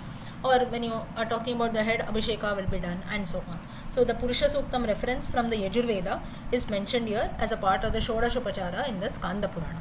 Further, a sacred thread is also offered to Lord Vishnu when the 8th Richa of the Purusha Suktam is chanted. So you can count the lines and see. And like this, for like I told you, for when you chant the first line, Sahasra Shirisha, Purushaha, at time Abhisheka is done. When the line comes for worshipping the feet, offers, flowers are offered, then a sacred thread is put, sandalwood is applied. When the 9th Richa is chanted, 10th, 11th, and so on, as the lines are chanted till the end of the Purusha Sukta, flowers, dhupa, deepa, naivedyam, everything is offered. So all this is done to a vigraham of Lord Vishnu, and finally with an arati the process gets over. So this is the Shodashopachara as mentioned in the Yajurveda. It is nothing but the chanting of Purusha Suktam and the different rituals associated with this. With this gets over the Brahmakandam. Brahmakandam is a part of Skanda Purana that talks about Chaturmasya Vrata and also of places like Rameshwaram and Ramasetu. Next is Kashi Khanda is the next part, the next section of the Skanda Purana. It is 1.4. If you want, you can note these references. So a few stories here. Once sage Vyasa, he tells a story to an assembly of sages, and he tells that once Narada, he arrives at the Vindhyachala mountains, Vindhyas, and Vindhyachala mountain, how Himalayas also we worship, similarly Vindhyachalas worshipped Lord Narada. He honored, respected, lot of respect Narada got, and finally when the time arrived for Narada to leave, Vindhyachala became very sad, saying that Narada is leaving so early. So he asks Narada, is anything wrong, have I done anything wrong, and so on, so why are you taking leave so early? So at that time Narada says that your rival, now Narada's nature is to create fights. So Narada, he tells that your rival mountain Meru, it is superior to you in every respect, and therefore I am feeling bad for you that people are worshipping Meru mountain, nobody worships. And then Himalayas comes, Kailasa comes, who is worshipping Vindhyachala? Nobody. So I feel very bad about that, and that's it, nothing else. So now this was like an insult for the mountain, Vindhyachala. So Vindhyas, it feels bad, and it says, yes, what Narada is telling is quite true. Everyone is respecting Meru, then Kailasa, Himalayas, but nobody thinks about me. And an inferiority complex develops. It starts waiting for an opportunity when it can prove itself as superior. So Vindhyachala, the mountain talks, he thought that in fact what Narada is saying is right, because Lord Surya also is believed that every day the sun god goes around the Meru mountain. So therefore what I will do is I will increase my height. So when I increase my height, ultimately when Surya goes around Meru, he has to go around me also, because I will be in its vicinity, I will be tall, and thus I will prove my superiority to Meru. So Vindhyachala starts increasing its height, and in a short time it grows to such a height that its peak becomes invisible. And this was something because so amazing, or you can say shocking, surprising. Suddenly mountain's peak keeps on growing. Lord Surya also, he did not know what happened, and so on. So due to this, what happened is that one part of the earth became too hot, because the Vindhyachala grew so tall that it obstructed the path of the sun. So the sun was left only in one part of the earth, and the other part the sun rays was not reaching it all. Because of this, one part of the earth became very hot and the other part became very cold. So now you imagine life becomes so terrible, right? It's only hot, only heat all around, and the other part it's only cold. So time also became still, there was nothing, no day, no night, nothing. So everything was in haywire in the world. Now all the deities, they become extremely worried. They go to Lord Brahma, and then Lord Brahma advises them, you go to Kashi, you take the help of Agastya. All the gods, they go to Kashi, and after reaching Kashi, they pay a visit to the Manikarnika, Tirtha, and they took their bath. Then they go and worship Lord Vishwanatha. Then while they reach the hermitage of Agastya again, he was worshipping, he was making a Shivalinga by himself, and he had his disciples also in that. And sage Agastya asks the deities, why have you come here, and so on. So all the deities, they tell that this Vindhyachala mountain has grown, and so on. When Agastya learns this, he tells that, okay, I will help you, I'll help all your deities, I'll help all of you. And before leaving for Vindhyachala, he leaves for Vindhyachala. He meets, I'll go and meet the mountain and tell it. So he takes permission from Lord Bhairava. Bhairava is nothing but Lord Shiva. And then he reaches a place where Vindhyachala had obstructed the path of the sun. And Lopamudra, Agastya's wife, was also along with him. So Vindhyachala found that Agastya was staring at him angrily. The mountain got afraid. It reduced its size. Sage Agastya was pleased that I didn't put any effort, and without putting in any effort also, the mountain has reduced its size. But what if I leave this place? Now I'm standing in front of the mountain, so it has reduced its size. But tomorrow again, now I will leave, again it will grow, right? So then he decided to do something so that Vindhyachala does not obstruct the path of Surya. And he sets out a plan wherein he says that you wait for some time, I am going on a pilgrimage, then I'll return back and let's see. So Vindhyachala feels that in some time Agastya will come, so he was waiting. And Sage Agastya then went away and he never returned, and Vindhyachala kept on waiting. So thus Vindhyachala had reduced his size, the path of Surya became clear, and as usual, then day, light, everything, day and night, all this phenomena started, normalcy returned to the world. On the other hand, Agastya, now it so happened that once you leave Kashi, it becomes very difficult to return back there, and Agastya knew this. So therefore he had left his dearest Kashi, and he was very desperate that he wanted to go back there. Now he was roaming about everywhere, right? So now, and again in those times, always remember that, as I told you, travel was something which was very difficult. So then moving from one place to another used to be a tough time. So it used to take many days or sometimes many months. And in the case of these sages also, when they go on a pilgrimage, it takes a lot of time. So Agastya used to sit and wonder, when will I return to Kashi and so on. But then he feels very bad that I don't want to leave my Kashi and come.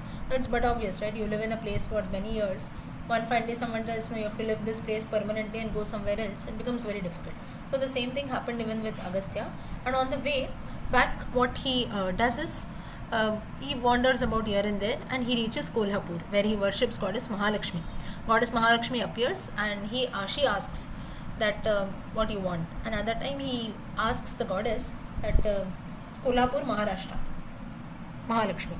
So the goddess Agastya asks the goddess, will I ever be able to return back to Kashi in this present life only? So goddess Mahalakshmi, she tells that in the 19th Dwapara, when you will incarnate as Vyasa, at that time you will help, your contribution would be appreciated in the propagation of the Vedas, Puranas and so on. There, then your wish will be fulfilled, you will go to Kashi. So nearby there is a place, from Kolhapur at a short distance, there is a place which will be very auspicious for Kartikeya. You go there, you pray to Lord Kartikeya, and he will tell you a lot of mysterious aspects of Kashi. So and then further whether you will go there and so on, you can know that from him. So sage Agastya and his wife Lopamudra then go to the mountain called Sri Shaila, where Kartikeya lived at that time. And after traveling for some time, both of them, they arrive near the Sri Shaila mountain. And pointing his finger towards the mountain, Agastya tells his wife, one who has a good fortune of seeing the peaks of mountain, they never take a second birth. Just as we say, looking at the gopurams of temples is very, very auspicious, similarly even looking at the peaks of mountains is very auspicious. So Lopamudra, she replied, she says that if the sight of this mountain only is capable of giving moksha, or you say it is very auspicious, why you want to go back to Kashi? So Agastya, there he says that there are many holy places which are capable of giving moksha. Prayag is one of them, Prayagraj, and everything is there. There are many other places, Naimisharanyam, Kurukshetram, Gangadwar, Avantika, Ayodhya, Mathura, Dwaraka, Badrikashrama, Purushottama Kshetra, that is Jagannath Puri. But none of these places can match Kashi, because Kashi is incomparable. Skanda Purana signifies, lots of significance is given to Kashi Kshetram, therefore you see Kashi is glorified a lot. So Lord Kartikeya further he talks about Kashi. How? Let us see. So finally Agastya and Lopamudra, while they were talking all this, they finally reached the Sri Shaila mountain. They climb up the mountain, it's called Lohita, where they found Lord Kartikeya. Both of them pray to Kartikeya by singing a lot of hymns. Lord Kartikeya becomes very pleased and he says that I'll tell you the importance of Kashi. So Lord Kartikeya himself says that I am also doing tapasya here to attain Kashi. but still till date, though people revere me as God, till date I'm not successful in that. So I must confess, he says that just by doing penance in one place, it is, and doing different austerities, tapasya and so, eh, one might feel that I will be able to attain to Kashi, but it is totally wrong.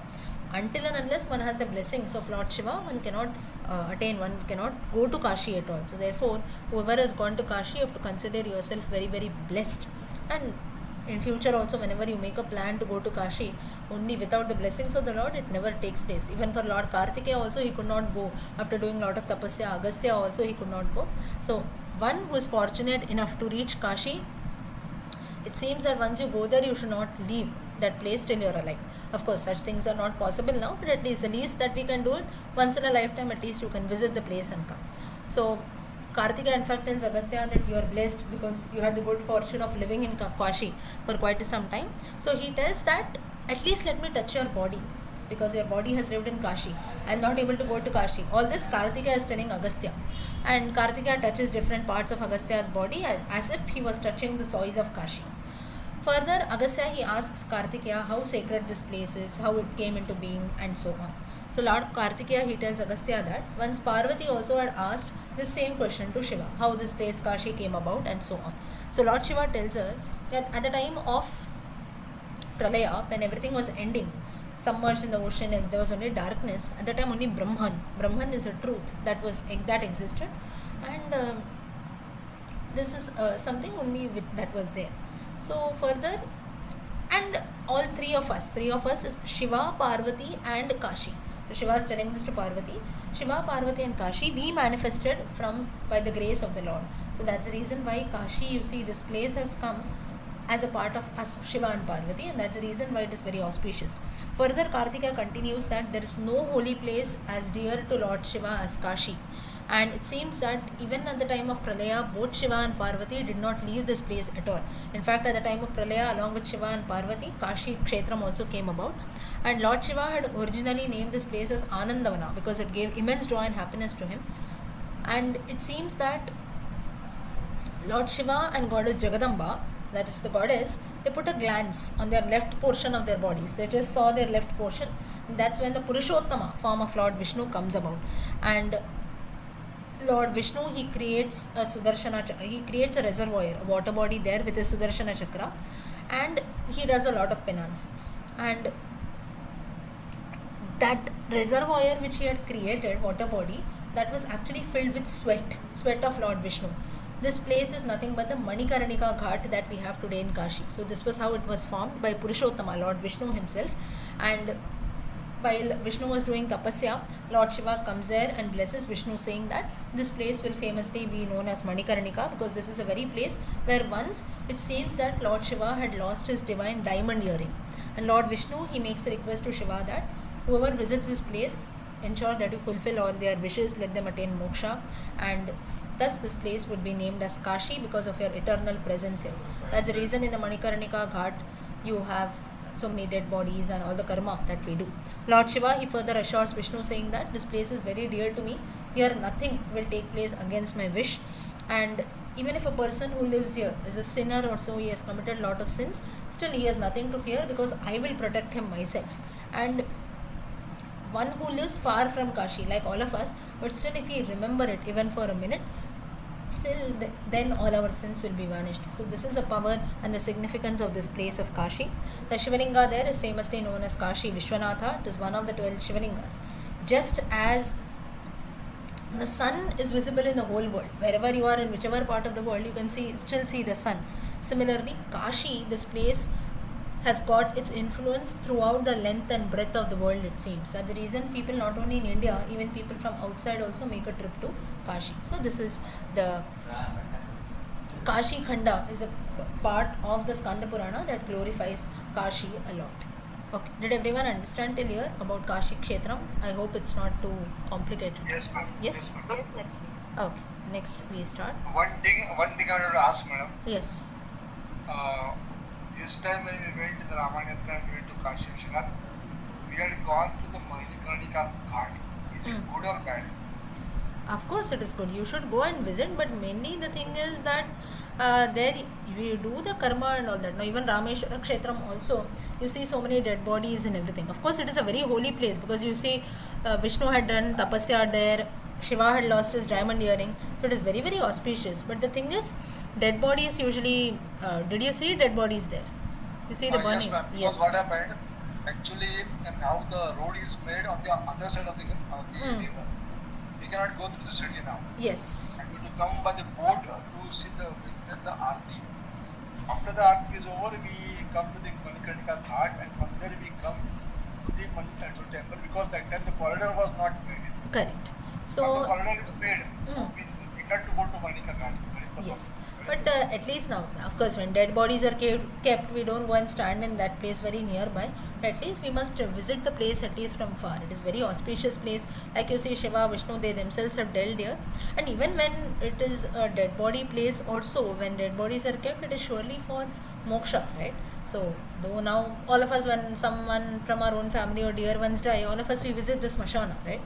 So is that good or bad? Of course, when someone dies, you have to go and see. You have to do the karma, or even if you don't do the karma, mostly gents also, or even sometimes even ladies also go there. Right? So smashana is visited. So Manikarnika Ghat mainly people keep dead bodies because that is considered that you get moksha salvation immediately. So visiting the place is good only because Lord Shiva, Vishnu, all of them have been there. So it's very auspicious. Okay. Yes. Next is the Avanti Kshetram. Avanti Kshetram is nothing but the Mahakaleshwara temple. So once goddess Parvati, now Avanti Kshetra Khanda, this is the next part of Skanda Purana 1.5. So once goddess Parvati, she tells Shiva, you tell me the significance of this Mahakala. So Lord Shiva, he tells that once Sanat Kumara, the four Brahmin boys, the Manasaputras of Lord Brahma, Sanat Kumara, they had gone to their father's abode, that is Brahmaloka. Sage Vyasa also comes there and he asks the same question, that you tell me the significance of this Mahakala Tirtha. And at that time Sanat Kumara told him that all kinds of sins are washed away here, and all kinds of sins, they lose their evil influence here, it seems. And here you also have, it is a Pitha because Matrikas had their abode. That's why near the Mahakala Tirtha you also have a Shakti Pitha that is there.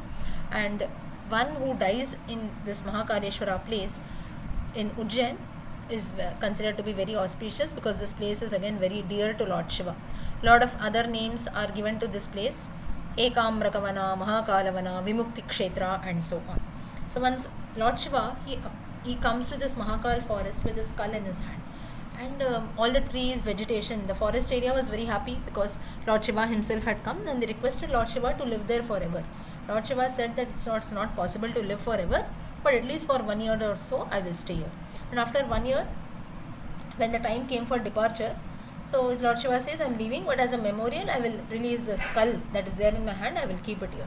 When Lord Brahma, he comes to know of this incident, he tells all the deities, all the gods, that you go to Mahakal immediately, don't waste any time, do a grand sacrifice there because Lord Shiva has left his skull there. All the gods go worship Lord Shiva by doing the rituals, Pashupata Vrata. Lord Brahma had taught them. So like this different vratas, ways of worship they do for Lord Shiva. Lord Shiva, he becomes pleased by the devotion, and he tells them that maybe he tells all of you were not aware, but there was a specific objective why I had kept my skull here, because in future a very auspicious one of the Jyotirlingas is going to be built here, and basically this was done to protect all of your lives. So in advance only you have received all my blessings. And thus all the gods were very much amazed, but still nobody knew what Shiva was trying to convey. So they request Shiva, you tell us the mystery of this place so that they can understand what he meant. So Lord Shiva tells that I had bought this in future, this Mahakaleshwara Jyotirlinga will come here. It will be one of the 12 Jyotirlingas. People and devotees from all parts of the world will come, and this place, it will become famous. Now where the skull was released, it's in the vicinity you have the Jyotirlinga that is very famous, but a temple there is there, Kapala Mochana temple, and that is now situated in Ujjain. So mainly the purpose was to establish this temple in future. There is another story to this wherein Lord Shiva tells that now all the deities, they used to do a lot of penance. So it seems that in that forest Also they used to come and do a lot of meditation and penance. At that time, Shiva had dropped the skull that he had kept in his hand, and as soon as the skull it touched the ground, a sound came, and because of that, all demons were also destroyed. So two purposes: one is the Kapala Mochana temple in Ujjain, and secondly, many asuras were killed, thus safeguarding the gods. So this was the purpose of discovering this place. Further, the various names of Ujjainpuri. Ujjain, what is the significance of that? It has got different names: Padmavati, Avanti, Kushastali, Kanakashringa. Today we know it is famously known as Ujjain. So once it so happened that Lord Brahma and Lord Shiva, they arrived at Ujjain in search of Vishnu, who had disappeared from Vaikuntha, and they found Vishnu staying there, and both of them requested Vishnu, saying that we also want to stay here. And now it is said that Ujjain Puri, or you also call it as Ujjaini, this place was actually discovered by Lord Vishnu, it seems. It had a lot of golden mountain peaks and so on. So it was a very beautiful city. So Lord Shiva and Brahma, they also tell Vishnu, we will also live with you here. And Lord Vishnu then tells Brahma that tells Brahma, you live in the northern side, and Shiva was told that you live in the southern side. That's how we have the Dakshinamukhi Shivalinga. Mahakaleshwara, it is facing the southern side. And since Lord Vishnu says that since both of you have come here and discovered that there are a lot of golden peaks here, another name for Ujjain is also Kanakashringi, Kanaka or Kanchana Shringi. Two names are there: Kanaka, Kanchana meaning gold, Shringa is peaks. So the place of golden peaks. Further, Sanat Kumara, he continues his explanation why it is called Kushastali. So for this the story goes, Lord Brahma, once he requests Vishnu that I have created the world. Now the responsibility of creation was on Brahma, but maintenance was important, right? So taking care of the world was needed. So Brahma tells Vishnu that you please nurture the world, take care of it, and so on. So Lord Vishnu agreed to this, and he told that you provide me a good place on earth where I can go and perform my duty. So Brahma then he picks up a handful of kusha grass, throws down on the earth, and this kusha grass, where it fell, it was in Ujjainapuri. That is how the place came to be known as Kushastali. So Vishnu comes, he performs his duty, and he sits here in Ujjaini, which was called Kushastali. Further, how Avantipuri it was being called. Once on being defeated by the demons, all the gods, they started running here and there, and they finally went to Meru mountain. Later on, they went to Lord Brahma to seek his help, and Lord Brahma, he took all the gods and they went to Lord Vishnu. And while they had hardly reached, they were halfway, they heard a voice saying that there is a place called Kushastali in the Mahakalavana. This place is